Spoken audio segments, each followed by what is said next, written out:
On la trouve sur des terrains instables, meubles et glissants. Et Est-ce que par hasard, elle aurait pas un énorme appétit, maître? assurément, mais on a déjà fait ça, non? Je voudrais pas généralement abuser. Quelle est la dernière chose dont tu te souviennes? Je crois que vous me disiez de pas manger un truc. Et tu as mangé un truc? Sûrement. Fiche, toi ça sent le raisonnement circulaire. Mais fallait pas manger quel truc? Oui, bien sûr, je patiente. Un raisonnement valide commence avec des prémices, des hypothèses tenues pour vraies, à partir desquelles on peut déduire des conclusions. En tant que la conclusion arrive à la fin, c'est important. Un raisonnement circulaire consiste à placer au départ la conclusion à laquelle on veut arriver. La démonstration devient évidemment irréfutable car elle ne propose aucun lien logique qu'on puisse remettre en question. Elle se résume finalement à une sorte de tautologie qu'il faut d'abord dénoncer comme telle avant d'en montrer l'inanité. Il y a des phénomènes qui échapperont toujours aux explications scientifiques, donc le paranormal existe.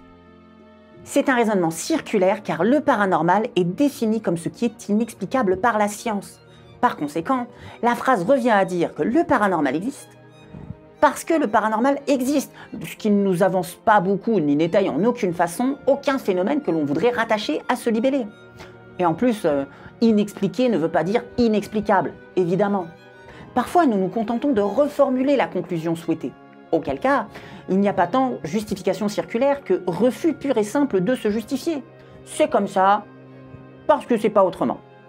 En revanche, le raisonnement circulaire est bien caractérisé quand la conclusion est une reformulation.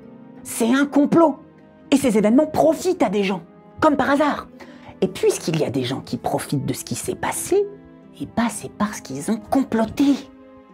Le cercle vicieux du raisonnement se déploie aussi quand on invoque un principe général qui n'est là que pour justifier un jugement particulier. Ce médium est fiable puisque les médiums sont fiables. Le concept de diallèle s'apparente au raisonnement circulaire. Et face à cela, le sceptique antique Sextus Empiricus nous indiquait déjà la marche à suivre dans ses esquisses pyrrhoniennes. Le mode du diallèle arrive quand ce qui sert à assurer la chose sur laquelle porte la recherche a besoin de cette chose pour emporter la conviction. Alors, n'étant pas capable de prendre l'un pour établir l'autre, nous suspendons notre assentiment sur les deux. Par exemple, le concept de miracle est en substance un diallèle. Certains événements réputés miraculeux sont convoqués pour prouver l'existence de Dieu. Or, qui évoque ou reconnaît un miracle le fait parce qu'il croit déjà en l'existence de Dieu.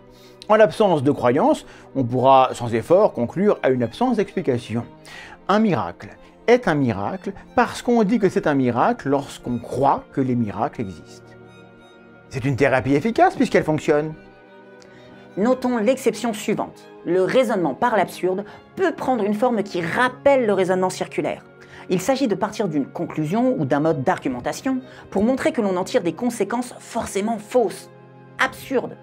L'absurdité de la position de départ est la conclusion de cette démonstration, qui n'est donc pas circulaire puisque cette absurdité n'était pas formellement l'hypothèse de départ. Pardon? Mais recrache, je te dis! Recrache! Recrache, c'est quoi? Crache! Mais recrache!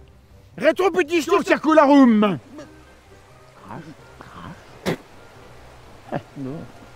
Il est bizarre ce fruit. Ce n'est pas un fruit, c'est la déjection d'un oiseau qui te manipule. Tu penses être à l'abri, que rien ne peut te menacer, que tu as tout compris, que c'est familier, mais en fait après tu erres à l'aveugle dans la forêt. J'ai perdu mon 5e disciple comme ça. Après, j'arrive pas à dire si je déteste ça. Ça a comme un goût de noisette. Garde la bouche fermée quand tu regardes en l'air par ici.